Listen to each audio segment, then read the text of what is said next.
Welcome to the Passionpreneur Experience, where I examine the thoughts, energy, and strategy a side hustler needs to grow their entrepreneurial dreams, all while they work their corporate 9-to-5 day job. I'm your host, Bridget Cobb. Now let's get started.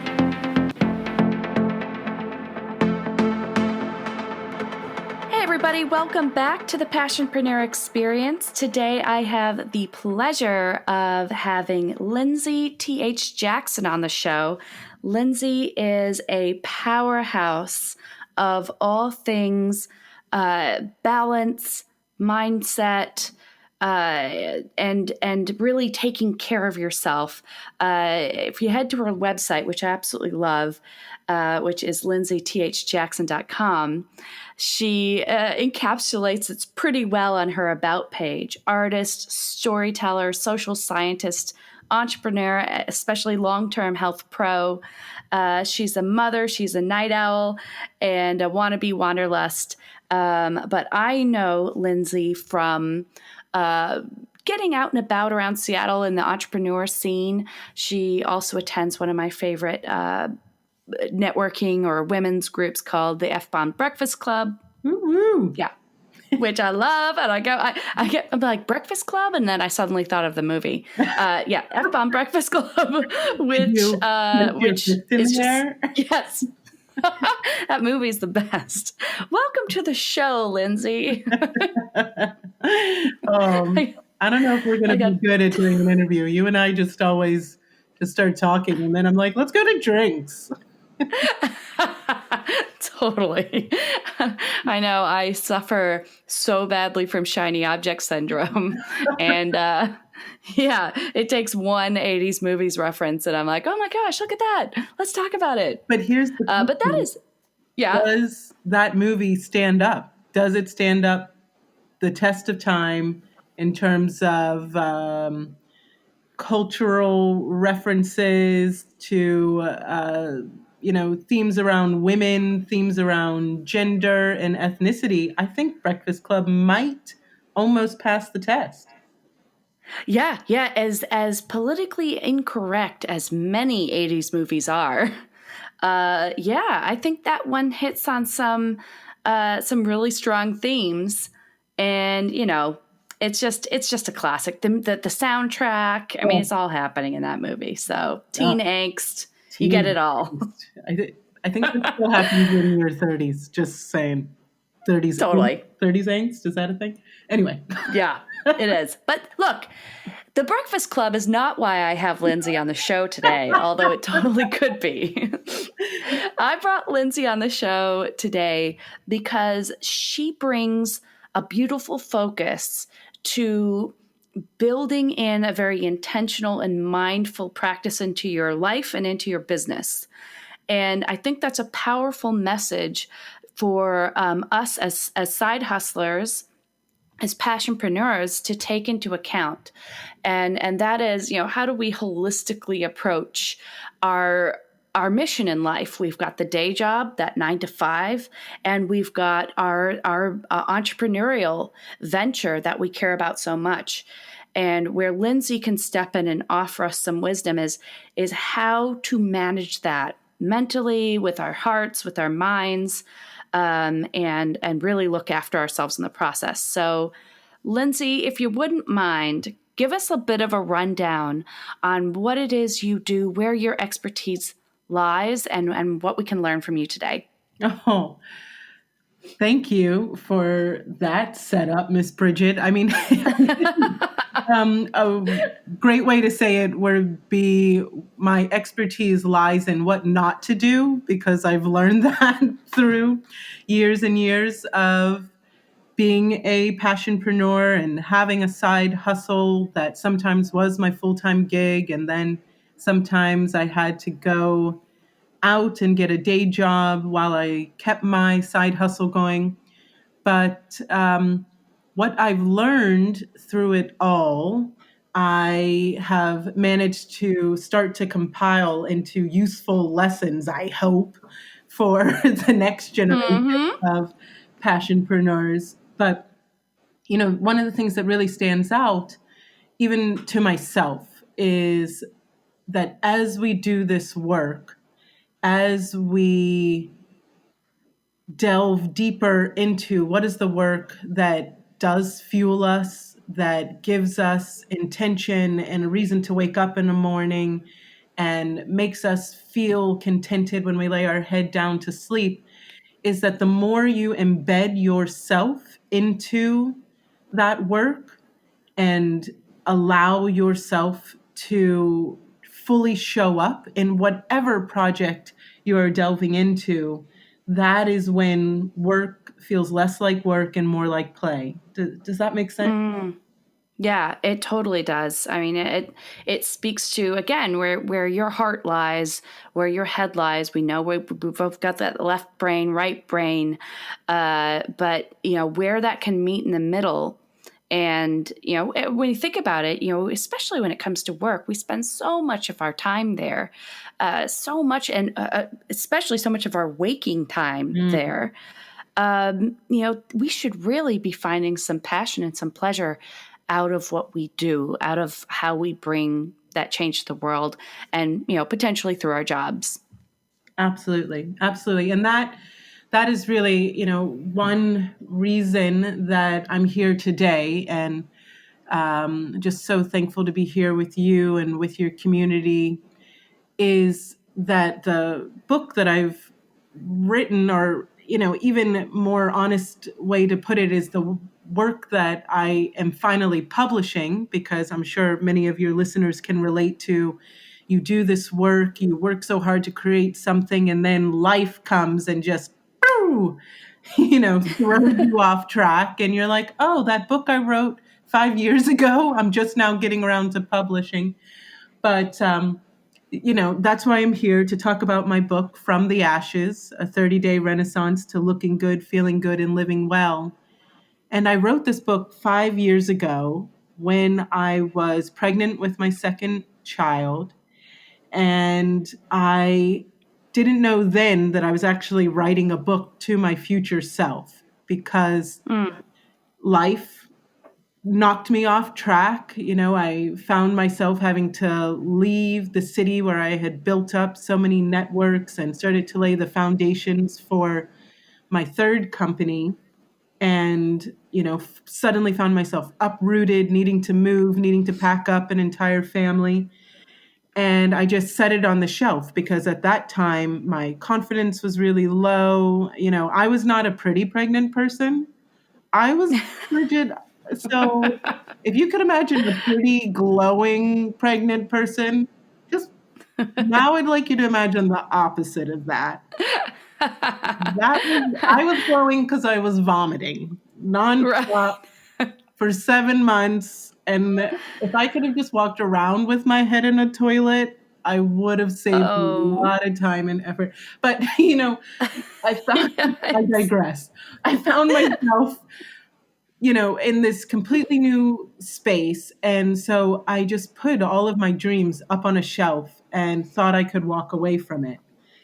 But this book talks about the work that I needed to do, and that so many of us need to do, to bring ourselves back to that healthy place where we can create, where we can pursue our passions. And I don't know, for me, after having two children, I really forgot what my passions were. I started doing work just because I could do it, not because I enjoyed it at all. And it took going through my own practice again, through the lessons in From the Ashes, to burn down all of these false ideas, all these false tropes that I'd allowed myself to fall into, and then to rise up like a phoenix and go, caw, no. Here Is that how a phoenix sounds? is that not how a phoenix sounds to you? I mean, totally. I guess I didn't know. I mean, that's the phoenix in my head. I don't want to put mine on you. Sure, fair.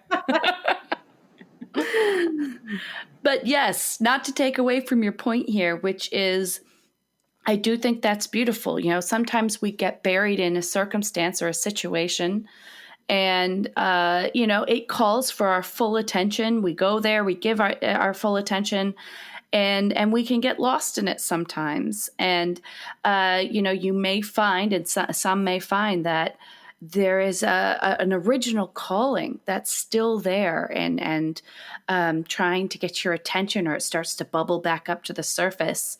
And it's really up to us to pay attention to that small voice that might be growing there, or to remember to listen to it, because I'm sure, we all can get overwhelmed by our lives. Mm-hmm. Mm-hmm. And I think add to that that we've sort of created a culture that for so long, which made sense post-industrial era, that it was about who could work the longest, who could work the fastest, and that was the sign of success in our culture. And that made sense when we were in a survival mode.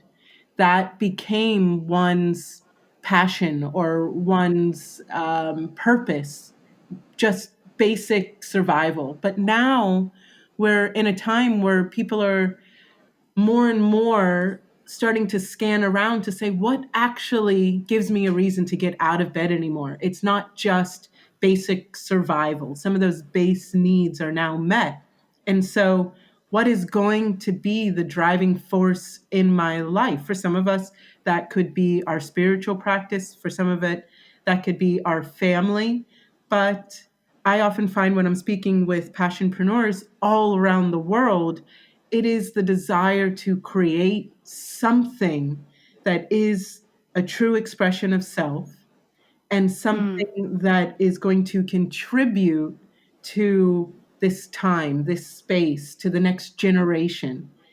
And finding that takes, surprisingly, it takes an element of slowing down, of being quiet, of learning how to nurture and heal oneself, which is so counter to everything we're taught in our society. The idea that an entrepreneur would slow down in order to move forward with more intention, with more clarity, that is not the image that we have of the Elon Musk, type of entrepreneur. hmm It's this idea that you've got to slog yourself and slog your team, but that that is a very rare story for so many of the passionpreneurs who are out there making it while balancing their career, while balancing their family. There actually has to be this gentle give and take, this nurturing of self, nurturing of your team members. And so, yeah, this book allowed me, and for those who have already read it, or for those of the listeners today who might read it, my hope is that it will allow them to do the slow work that is necessary to build something that will outlast you, so that it's not a job, it's a company that you're building. Yeah. And look, I've been fortunate enough to get a sneak preview of the book. And for everyone listening, I can tell you, one of the things I love about it is that it's so actionable, and that there is this daily practice that begins to evolve, and weekly practice of paying close attention to how you're feeling, what you're doing, how you're moving, what you're eating, and how that contributes to your whole being, and how you show up at work, how you show up with your family. I mean, tell me a bit more about why you built that with such an intentional kind of a daily or weekly practice. Why is that important to, because you hear self-care. Self-care, sometimes we think, I make sure I go to the spa once a month. That's my self-care. Or I have a cup of tea in the evenings, self-care. But it seems like you took a much more direct, intentional approach. So tell me a little bit more about that. Yeah, yeah. I mean, I think you and I have joked before about my opinion of the word self care, in that I Yes. think it is one of the most toxic words in our lexicon, because it implies that self care is meant to be this other thing added to a to do list. Well, let me schedule in some self care today. And, really, Yep. self-care is an every minute, every hour, every day, I go on practice in that, embedded in everything you do is the opportunity to care and love oneself, to make decisions for what you put into your body, how you move your body, how you show up at work, how you show up in your relationships. Every decision that we make in the day can be guided by care of self. And for me, learning that lesson really helped me understand how I was even making bad decisions in my companies that were fueled by just profits, companies that were fueled by just trying to be better than my competitor. When I've Mm-hmm. shown up with my companies in that way, there was a lot of sacrifice of care of self. And so ultimately I would burn out, and then that would show up in the company. Whereas now I've learned how to embed care of self in every single decision that I make. And sometimes that means turning off the computer, putting down the phone, and watching a whole bunch of shows on Netflix, right? Whatever. Shameless plug for Netflix, I guess. But, whatever that looks like. And so, why the book is written in such a way that it's a daily practice is that learning how to practice care of self is really an unlearning of how we are cultured in this society, and then a relearning of what that would look like. And it is challenging because our society is not set up in that way. And so we are really being innovators in the sense to say, we want to reimagine a way to do work. We want to imagine a new way that we can show up at home, show up in our communities, and show up in our own companies. And so you're so right. I wanted to break it down in this way in order to make it digestible and to introduce the idea that it's not one and done. You're not going to read this book, start applying it, and then go, well, nailed it. Now I am the Mm. happiest person in the world. If you do, please send me a message and be like, wow, Lindsey, knocked it out of the park first time round, because you should write a book next. You know what I mean? Yeah, that's right. For me, I Yeah. wrote the book and I've been going back to the practice year after year after year, maybe getting a bit better each time I go through it. Yeah, I think that's the exciting part, because this is a practice that you could do year after year and discover something new about yourself, some new circumstance that you're in, and repeat the practice each year. And I love that kind of reusability. It becomes a real tool in your life. And I also was, when you were talking a second back, I was thinking about how right now we, especially as entrepreneurs and solopreneurs, learning that culture of no, saying no sometimes to potentially profit, to a client. Because if you say yes, you will be overextending yourself. When you start to have that practice, that daily intention of, I consider myself, I consider my well-being, I consider how this affects my greater life outside of my business in all decisions that I make. It could help guide, what clients are going to be right for you, what business you should take, what business you shouldn't take, and help you scope out what your business looks like, growth. It could help you in deciding to hire. It could help you in deciding to fire. I mean, these are all really elemental parts to your business. And when you can kind of bring that more centered mindset into those decisions, I imagine it allows you to really fall back on some core values to help you make decisions day to day.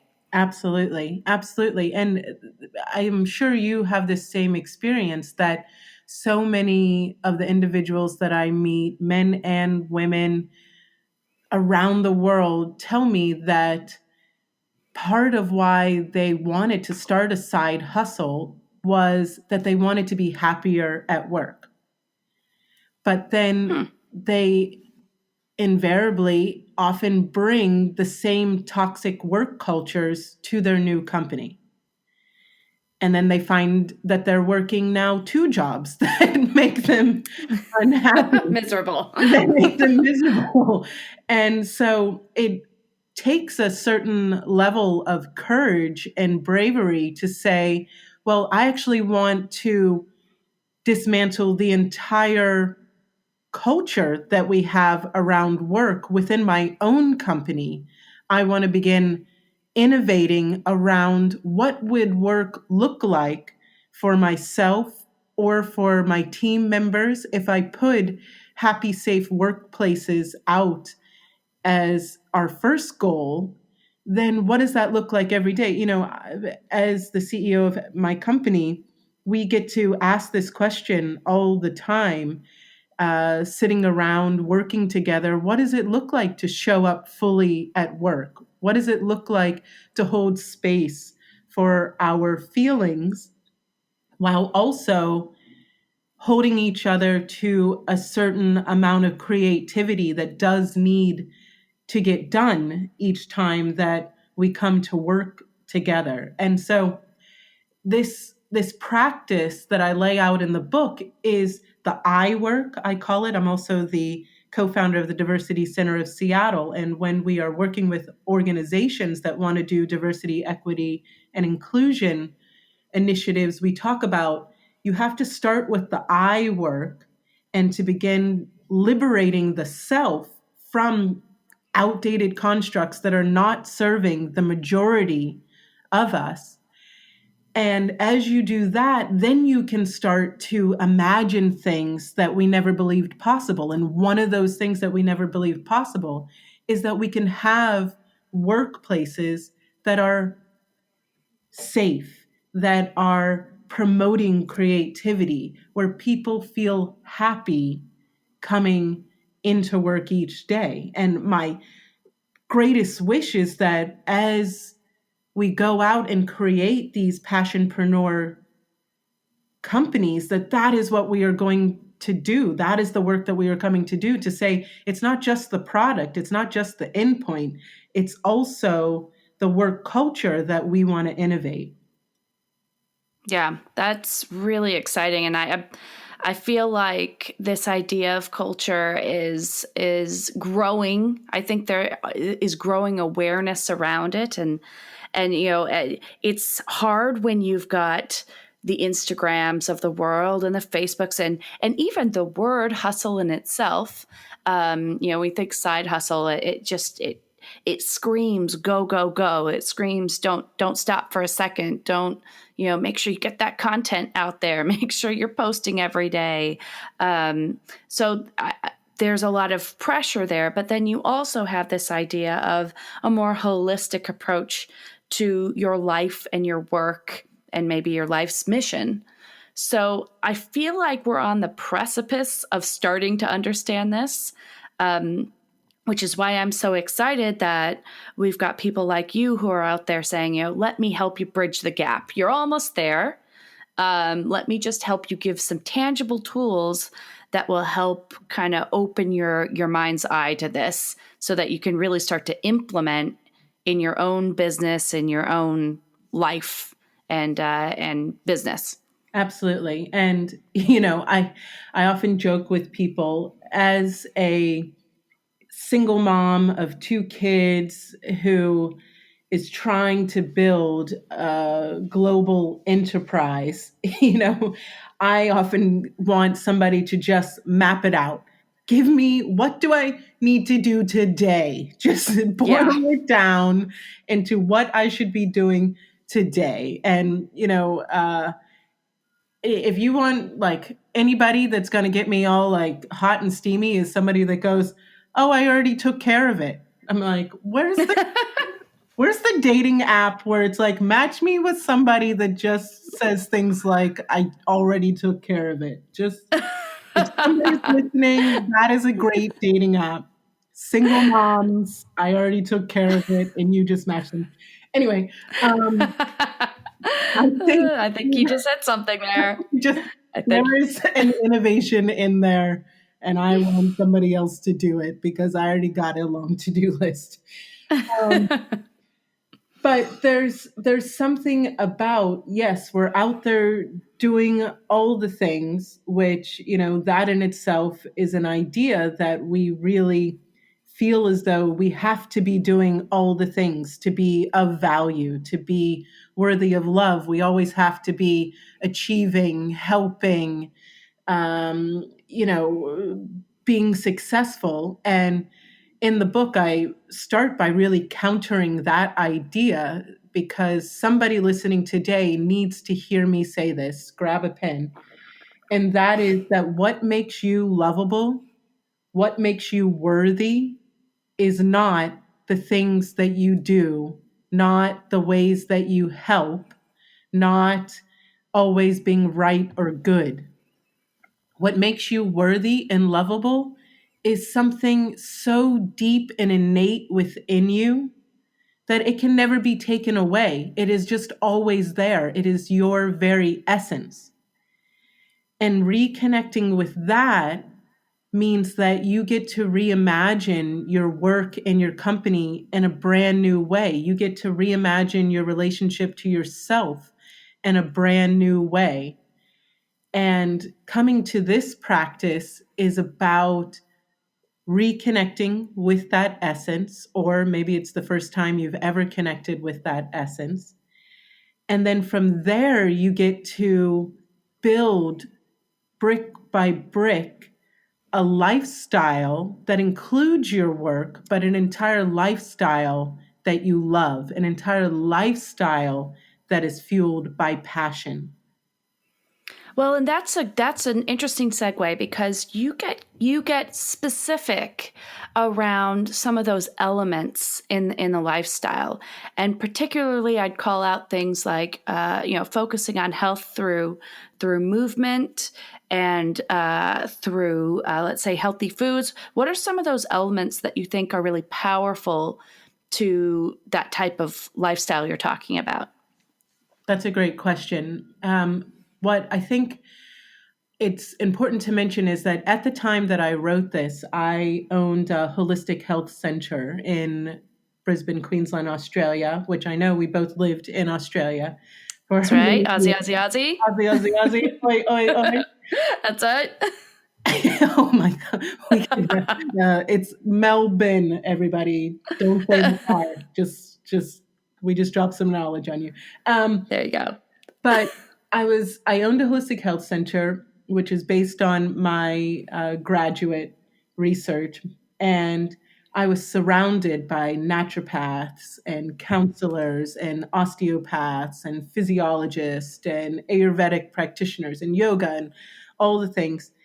And I really worked with them to strip back what it would feel like or how one would go about experiencing personal health at an optimal level. What would that feel like? And that is so far removed from the idea of diet and exercise. Okay. Again, dirty words. To diet is not a verb. You should never be dieting. Let's stop using that as a verb from right now. And exercise is again something that gets added to the to-do list. Instead, building a life that allows for the body to ask and receive movement, building a life that allows for the body to ask for certain types of foods or nutrients, or vitamins, and to receive it is, again, a practice that allows one to connect to the deepest parts of themselves. And so in the practice laid out in the book, we ask you to begin experiencing that level of health. And so we start with cleansing the body of all these things that are not naturally occurring. So I love Right. this one book that says, just eat food. It's as simple as hard as that. Just eat Right. food. And in the book, I challenge you to experience what it would be like to go through a grocery store and have the intention to fill your home with just food, as in it is naturally occurring food. And so if you can't understand one of the ingredients in the food, don't buy it. Right. What? That in itself is revolutionary, right? And then the same thing, don't exercise. Instead, ask your body, how does it want to move? And what does that look like? For me, I've gotten to the age, I'm at the ripe old age of 37 now, Bridget. Oh boy. I have two gray hairs. I'm super excited about them because now I feel like I'm allowed to say what's ever on my mind. Just, and just hit people with like a walking Oh stick. yeah. No, That's exactly what those mean. That is exactly what they for mean. each gray hair, I will be saying more of what's on my mind, unfiltered. Love it. But Permission granted. sometimes I don't want to fucking run. Am I allowed to say That's fucking right. twice now? You I are. don't want to run. And so, what does my body want? My body wants to stretch. My body wants to lie down. My body wants to swim. Whatever that is, I ask my body, what sort of movement does it want to do? And then, out of loving myself, I give myself that gift. And so it comes back to that idea of why are we adding all of these things to our to-do list when what we should be doing is taking things off our to-do list and allowing this time to connect deep within to our inner knowing, to our inner voice, because you need that inner knowing and inner voice to raise and grow a successful company. Yeah, so this really requires us to learn how to listen to our bodies again, learn how to listen to kind of our inner voice and then respond, because I could easily see myself saying, well, my body wants to be on the couch and now it wants to also be on the couch and it wants to be on the couch. It really doesn't. That's not what it wants all the time. But I could see myself, or my body definitely wants me to ride the bus up the hill, not walk up the hill. So taking that and understanding, okay, I've got to make sure that I really am truly listening to my body, because that's my mind potentially wanting that. My body does need to move. And it does. I mean, even now this morning, I was thinking, oh man, my back really is a little bit stiff. And it's been like that for a couple of days. And deep within me, I know that just simple walking would actually probably help release that a bit. And that's like a deep within me innate knowing that I can choose to ignore and say, or I could, Netflix and chill. So learning how to really listen again and not mistake it for bad, the bad habits we've built up, or the imposter syndrome, or the fear, nobody wants to see me out there jogging. I can't do that. That's a different voice that's trying to keep you small. And I'm sure that, in the beginning, as we kind of start this journey, if we're going through your book, there might be a bit of challenge there and really understanding how to listen. I mean, do you have any advice on how to kind of get started with that? Absolutely. And I think you just nailed it on the head in what you said, Bridget, because when my first sense is I just want to Netflix and chill, I just want to Netflix and chill, really, most likely what your body is saying is I want to sleep. I want to sleep and I want to sleep because I'm suffering from a sleep deficit. And another really great book is The Sleep Revolution by Ariana Huffington, where she delves into the sleep deficit that the majority of Americans, and we could expand this throughout most of Western culture, are experiencing. And when we are not sleeping, that is when we start missing the cues that our body and that our inner voice is actually giving us. And one of the things that we struggle the most with in this society is sleep, just going the hell to sleep. Because we think that if we sleep, if I respond to that impulse that says, you are so tired, if we do not respond to that, we think that we are somehow nailing it. We're like gloating about how little we are sleeping and thinking that that is a sign of how hard we're working and how successful we're going to be. It's not.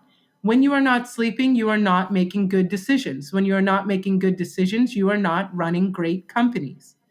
And so the guilt that we have all learned around sleeping then turns into the guilt we feel when we don't slog ourselves at a gym or every time we eat a certain type of food, then turns ourselves into the guilt around, am I doing enough in my company? Am I a good enough parent? Am I a good enough partner?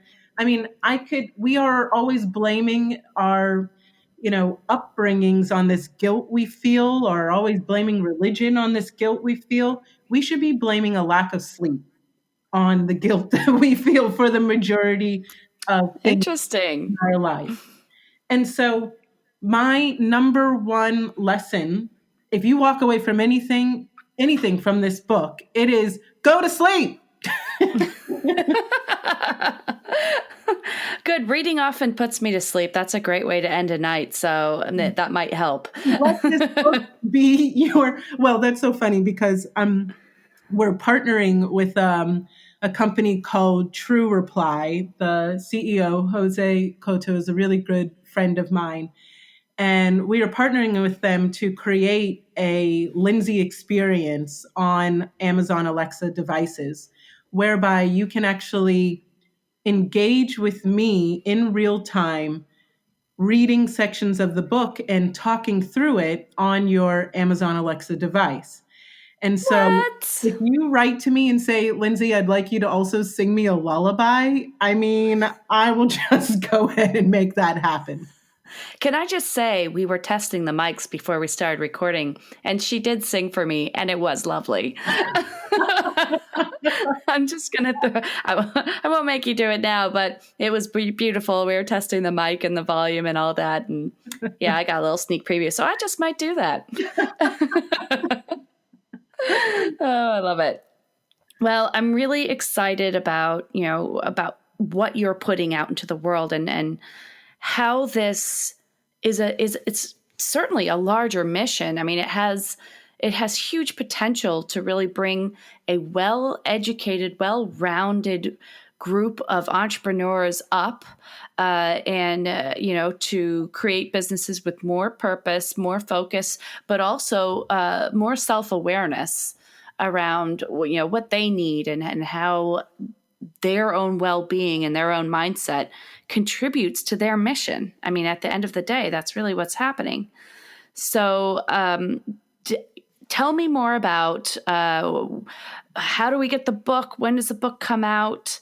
And what's the story there? Oh, so the book is due out end of February. We will have it available via the website, lindseythjackson.com, or via Amazon.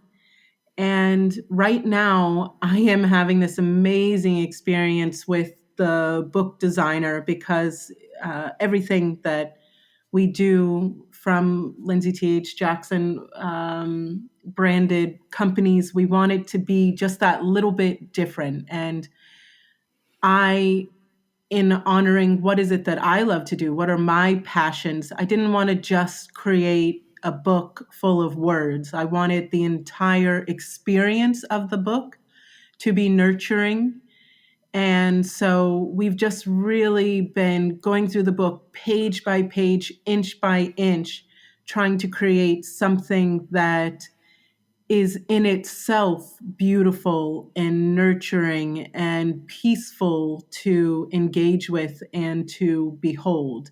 So that's where we are right now. We work on it, we take a step back, we engage with it over cups of tea as a team, and then we go back to the drawing board.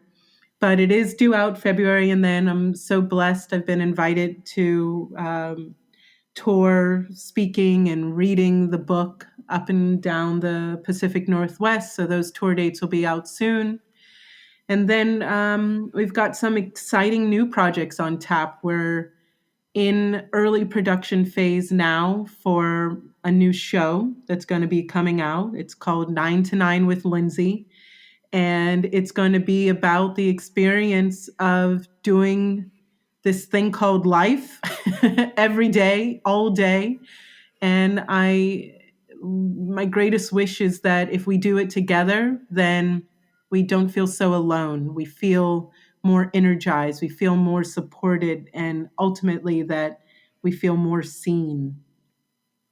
Yeah, this is exciting. I love the idea of this show. I know we've talked about it before, and I can't wait to see where that goes. I think that's I'm just really excited about it.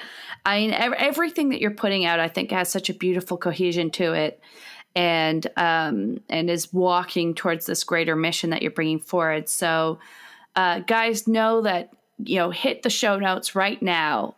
Every link that I could possibly get my hands on from Lindsey they're there. So just click over there right now. That you'll be able to get over to her website. You'll be able to see all the resources she has available. So I've got it all there for you. And is there any parting words of wisdom or anything else you want to share before we wrap it up, Lindsey? Go to sleep. No, just kidding. Go to sleep right now. Except you're probably driving, so take that back. No, I think my hope for this book is that, I wrote this book, like I said, in a time where I didn't know how much I was going to need this book 5 years later. And lots of people that I've spoken to had a year in 2019, a real year. And, if you need to rise from the ashes in 2020, then I hope that this book from this year and year after year, as you return to the practice, will help you on that journey. And please reach out via the website or on social media when you have questions, when you have breakthroughs, when you're having a shit day. And my community and I, we're going to support you, because your passionpreneur experience is important and necessary to this time. Heck yeah. And how can they find you on social? What are you on? Lindsey T H Jackson. Love it. Okay, beautiful. Well, Lindsey, thank you so very much for joining me on the show. As I said before, you're a true inspiration. I'm absolutely digging following your progress and your initiatives. And I'm excited to continue to learn from you and what you put out into the world. So no doubt you'll hopefully grace the microphone with me again someday. Oh, that'd be but lovely. yeah. Well, I'll have to bring you back on the show to talk about the 9 to 9. So that's definitely going to happen. I'll sing on that episode. I think I'll. Please do. That would be lovely. Yes. Awesome. Well, thank you, Lindsey. And thank you guys for tuning in to the Passionpreneur Experience. And we will see you back here next time. Bye. Are you building your side hustle business all on your own? Well, you don't have to. Engaging with and being accountable to a supportive community will increase your productivity and keep you on track. Join my private Facebook community, The Passionpreneur Experience, and connect with like-minded side hustlers just like you.